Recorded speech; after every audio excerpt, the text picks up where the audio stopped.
start by reading from my new collection, Women in Comfortable Shoes. The first one is from the sequence Fishface. My mother with a pair of scissors.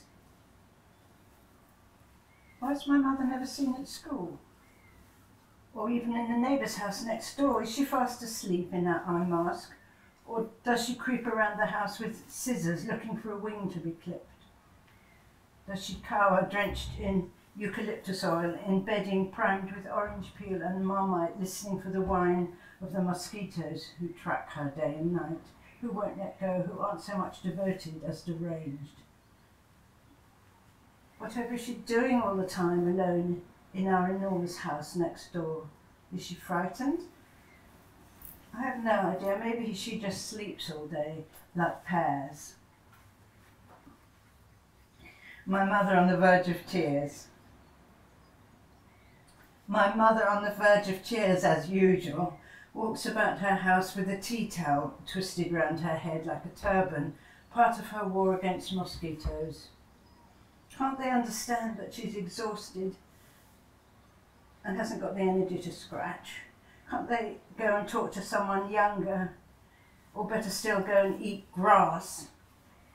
Actually, she doesn't call it tea towel, she calls it drying up cloth, which is longer and doesn't sound so cosy. But she's like that. She doesn't like things to be cosy.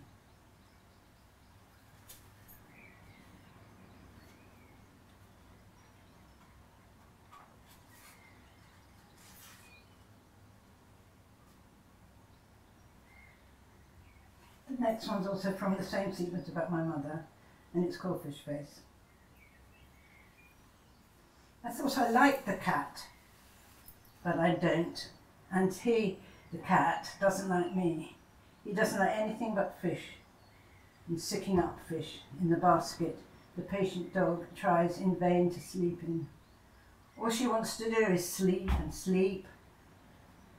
In that way, the dog's like my mother. She would sleep forever if she could, to get away from thinking about me. Me and my big smile. She can't stand it, follows her around as she paces from room to room, armed with citronella. Next one is from the sequence called My Friend Weasel.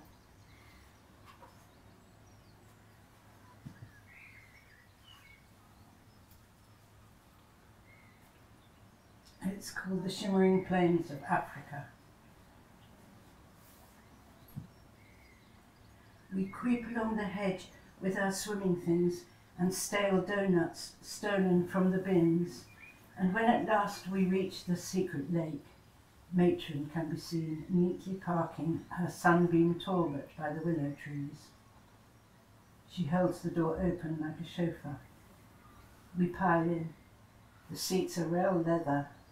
Matron in her GLORIA skirt and cardigan, who combs our hair, who calls us her giraffes, whose hair is like the shimmering plains of Africa, who gets us out of bed to see the moon, who lets us smear Nutella on our bacon and gives the homesick lemon meringue pie, is capable of nothing except something we later understand to be love.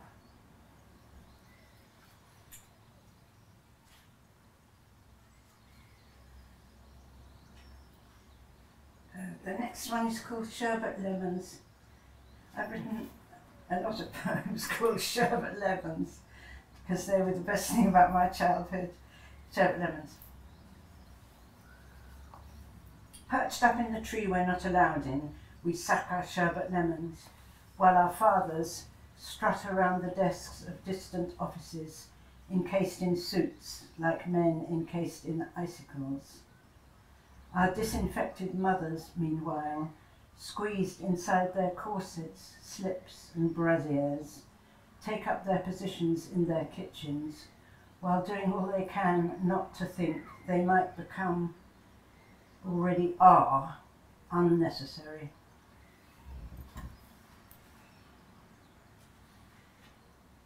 Marriage.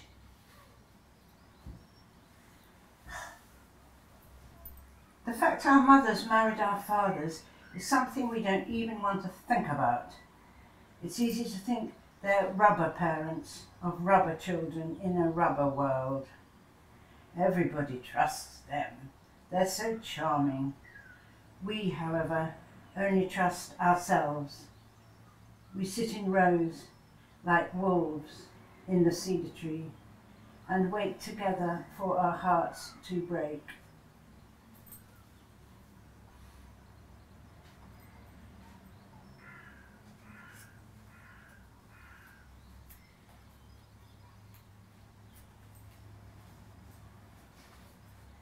This one's called Mouse, which is the name of my Irish wolfhound, which is a bit distracting for me, but it's nothing to do with the poem. It's midnight in the dormitory. Our lips are softer than the softest lipless moths, as in our dreams they settle on the horses that nuzzle our elasticated boots. My friend's awake. She wants to disappear. Her body wants to disappear too. She doesn't eat. She doesn't menstruate. Her breath is like the whisker of a mouse.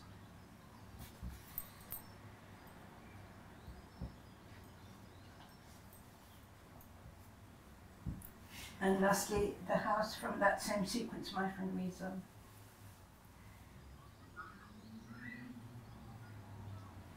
Because he likes to hear the pigeons coo. My father's room is right at the top. My mother's room is here, next to mine. Apparently I'm going off the rails. I dress in stolen flowers and stolen necklaces, and thus arrayed am going off the rails. Children's home, detention centre, Borstal. They threaten me with everything they can. Idiots. They're wasting their time. I never listen to a word they say.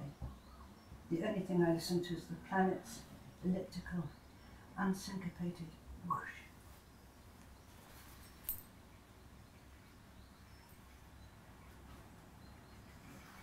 The next sequence is called Susan and Me, and I'll read a poem called A Man with a Palm.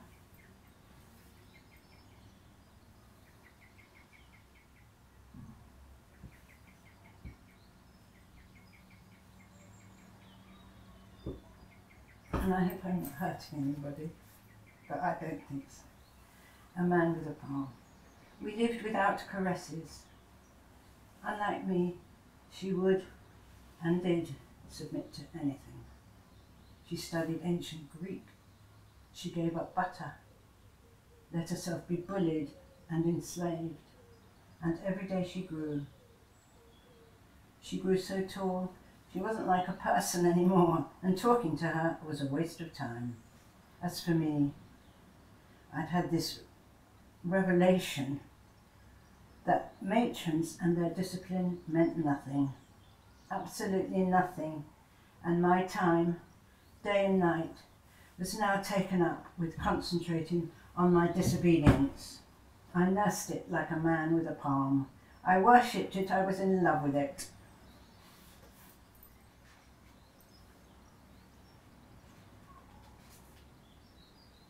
The bloodstained mower.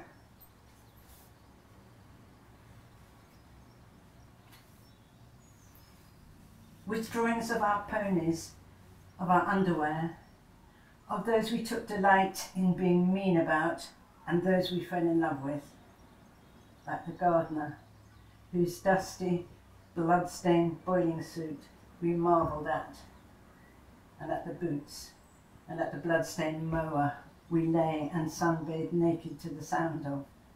Okay, I may be wrong about the bloodstains. We wrote our journals till our hands were raw. Her green and white striped dress. Her green and white striped dress, the same as mine. The sort of dress you'd wear to ride a goat or murder someone on a dark night, was not entirely clean and much too tight. But unlike me, she didn't take it off to mark the hottest day of the year by lying naked in the long grass waiting for the man who rode the mower.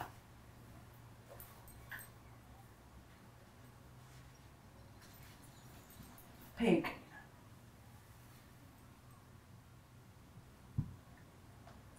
I used to take her swimming to the gravel pits. Or rather, I would swim and she would wallow, half submerged like a long pig that doesn't even grunt or dream of grunting.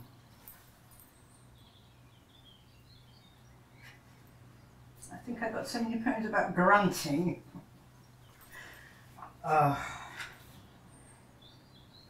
This one is called Curd.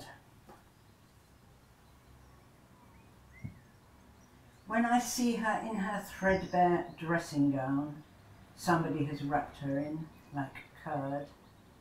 The gentle face that wishes it was air, now pressed against the wall. I lose my nerve and walk away in tears, having witnessed something I am not prepared to bear.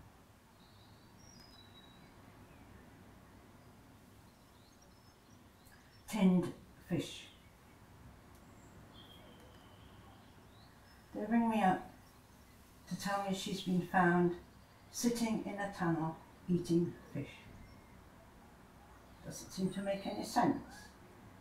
They said one last time, she is violent. That's all from that one.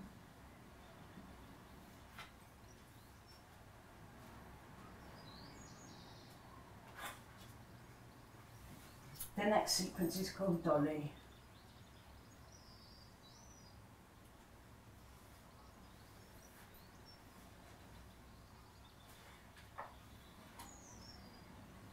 Miss DeVos, headmistress.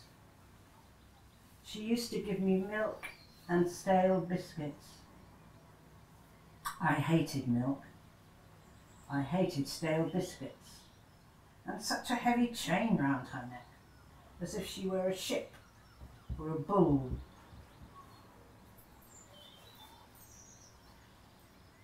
My friend Annie. More pigs! Meeting Annie for the first time felt like feeling what a pig might feel, shuffling down an alley late one night, alone and lost and looking for a home.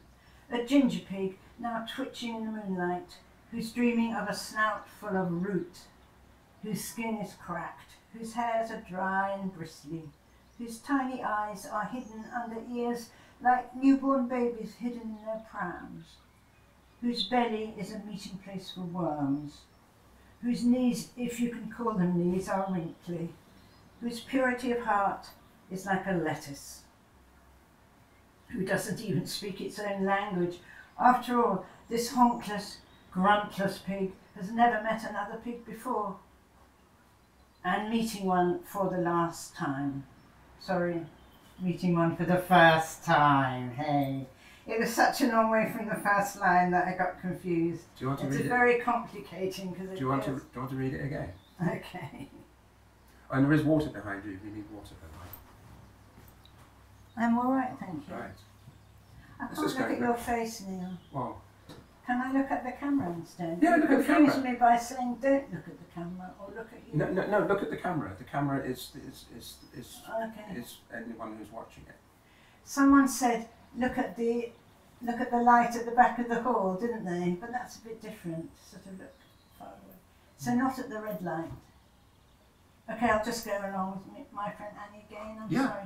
The thing is, it needs to be shown because grammatically it's like a marathon, because the first line goes with the last line, if you see what I mean. But anyway, it doesn't really make sense unless you can see it on the page. Meeting Annie, my friend Annie, my friend Annie. Meeting Annie for the first time felt like feeling what a pig might feel, shuffling down an alley late one night, alone and lost and looking for a home. A ginger pig, now twitching in the moonlight, who's dreaming of a snout full of root, whose skin is cracked, whose hairs are dry and bristly, whose tiny eyes are hidden under ears, like newborn babies hidden in their prams, whose belly is a meeting place for worms, whose knees, if you can call them knees, are wrinkly, whose purity of heart is like a lettuce, who doesn't even speak its own language. After all, this honkless, gruntless pig has never met another pig before. Felt like meeting what a pig might feel, and meeting one for the first time. I think that makes a bit more sense. Dr. Davy.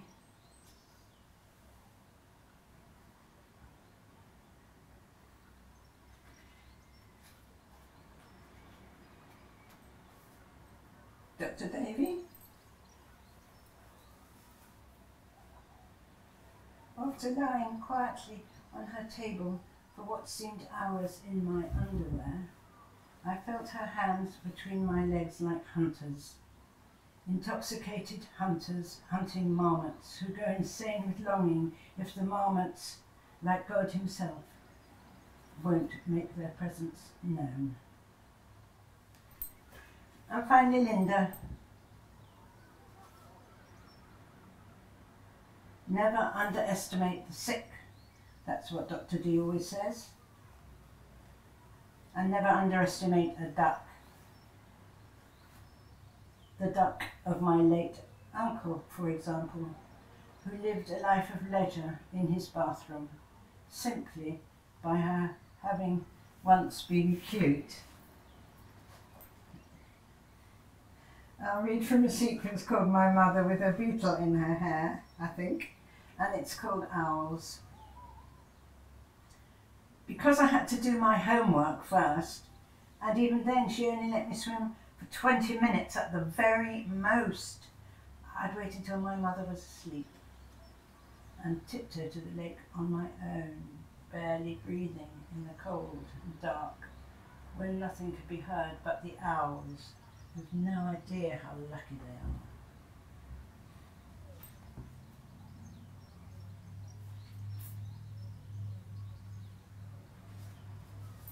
My mother wearing more than one coat. I'm white and wrinkly, but I won't stop swimming, in spite of what my little mother told me. Although to call her little's not polite, but I was like that then, so impolite, so inconsiderate and unpredictable, and she was small and didn't like the water and felt the cold, even on dry land, even in her rugs, in several coats. She wanted to go home, but I ignored her.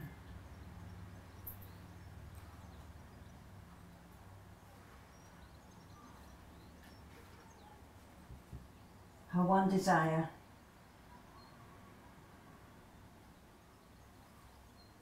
As I fought my way through the duckweed that spread across the surface of a lake the size and shape of something like a concert hall, full of chairs and pianos made of water, and disappeared between the slimy legs of sofas made of roots and mud cushions inhabited by ancient-looking trout. My mother would be waving from the bank, her one desire to see me wrapped up warmly.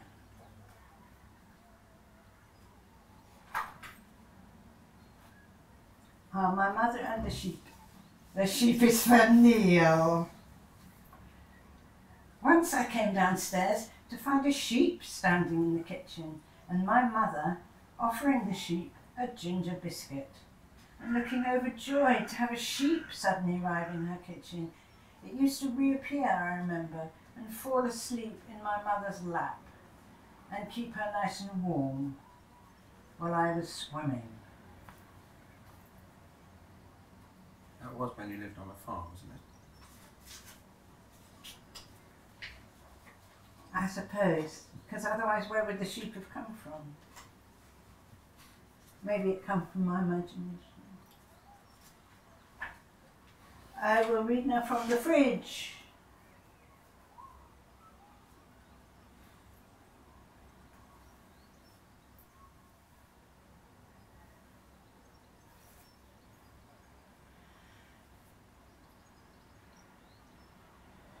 Tiny children.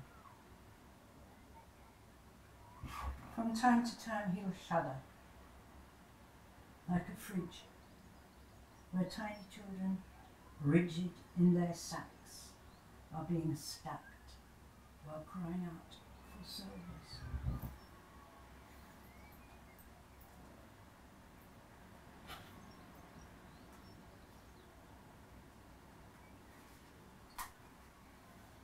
Whoops. Oh God, my poor mother. Okay, other people's mothers. Other people's mothers are so kind. They give me biscuits, sometimes even sweets, wrapped in squeaky paper, chinking tea sets. But if I hear their husbands coming in, I run back home as fast as I can. Home to where my mother curls upstairs as if she's been forbidden to come down, as if she isn't worthy of normality, as if she has denied herself a life. Alas, my mother is a divorcee. A divorcee is something like a murderess. But murder I can understand, like jugs.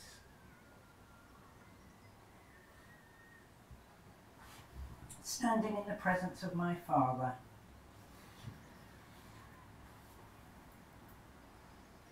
Standing in the presence of my father, I feel as uneasy as a child standing in a field full of fridges with all the doors torn off, and I can see bodies, all exactly the same, lying on their sides with perfect ponytails. And the goose.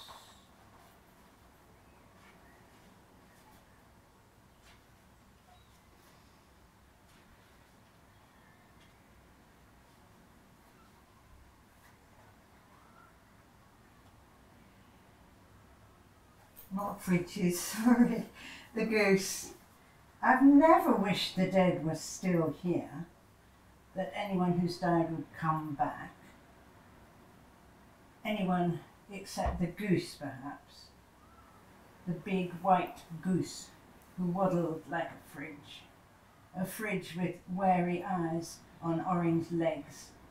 But he was warm and nothing like a fridge. Imagine trying to cuddle a fridge. Imagine first cuddling and then roasting a fridge that you have loved. I don't think so. So no, I've never sold my little heart out for anyone who's died, except the goose, whose homeless down still floats across the valley as if to say, you'll look but never find me. I'll read from the Chauffeur.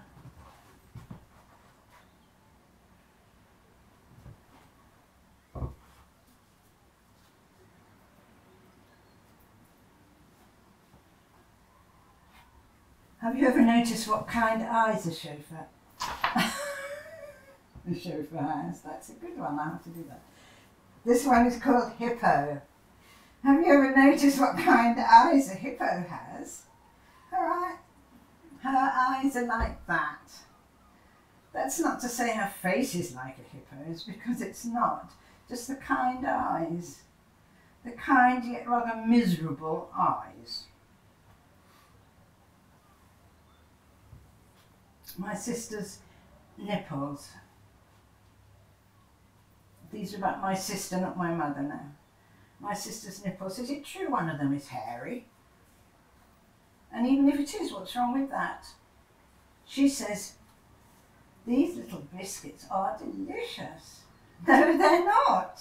They taste of dried pain. Tinkle, tinkle.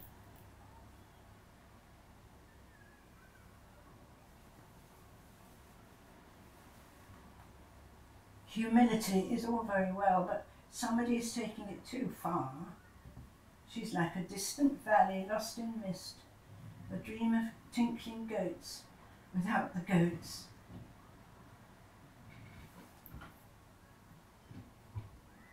Did you know that girls used to call going for a tinkle, going for a wee, going for a tinkle? Tea time. This is so true, this is true. She brings us tea, with tea from a teapot, and chocolate biscuits from the biscuit tin. And after tea, she goes upstairs to scream. To scream? To scream, to scream. George. I didn't want to read George. Okay, lick it out. Too much. Lips.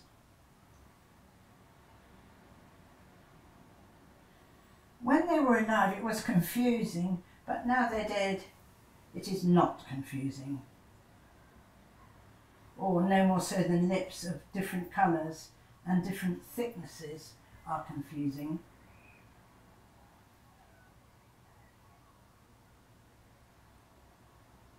Gladioli.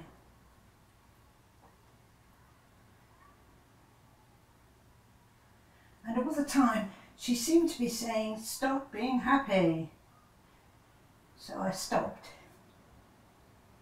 And everything went pear-shaped. And now I'm like a gladiolus or a mouse enjoying being singular again. Ah! Sorry. There's only one more from this, Dressed and Sobbing, from the new book. Yeah. I'm not very good at smiling, but I was meaning to smile. Okay, this one's called Dressed and Sobbing. No, it's not. It's from a sequence called Dressed and Sobbing, and it's called Women in Blankets. I like words with K in them, actually. Women in Blankets.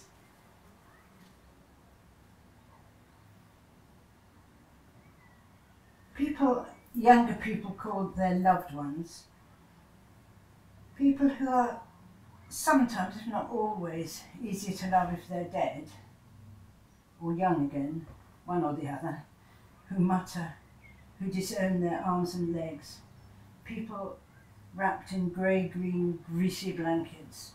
These are now my people. Now I'm older.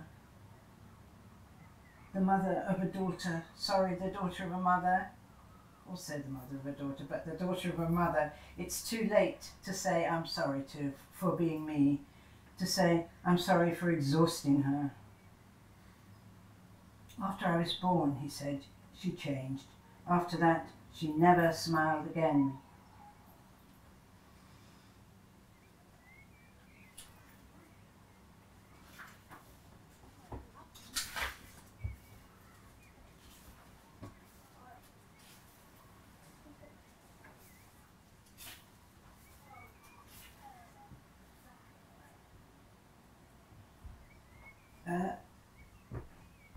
Three more. This one's called Athletic, Chaste, Untroubled. Yes, more sherbet lemons coming up. Athletic, chaste, untroubled. Athletic, chaste, untroubled. Sorry, I like those three words. Athletic, chaste, untroubled.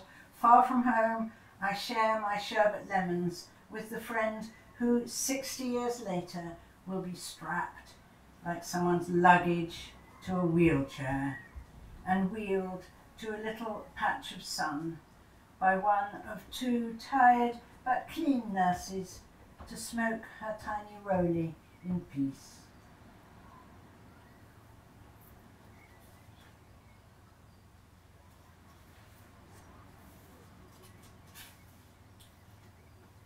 This one's called Violet.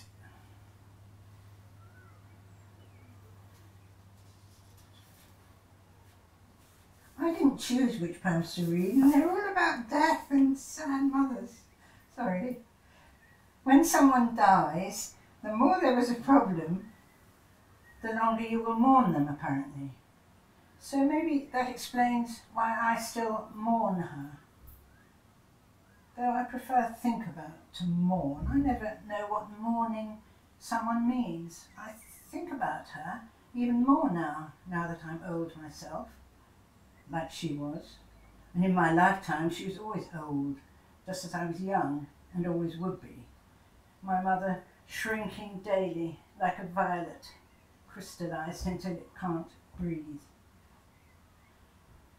Another reason could be, I suppose, although I find it painful to admit it, because now I'm so weak, I need a mother.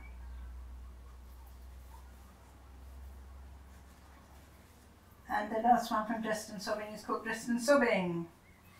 Please, can someone give me a lake Then I can go and jumping, dressed and sobbing.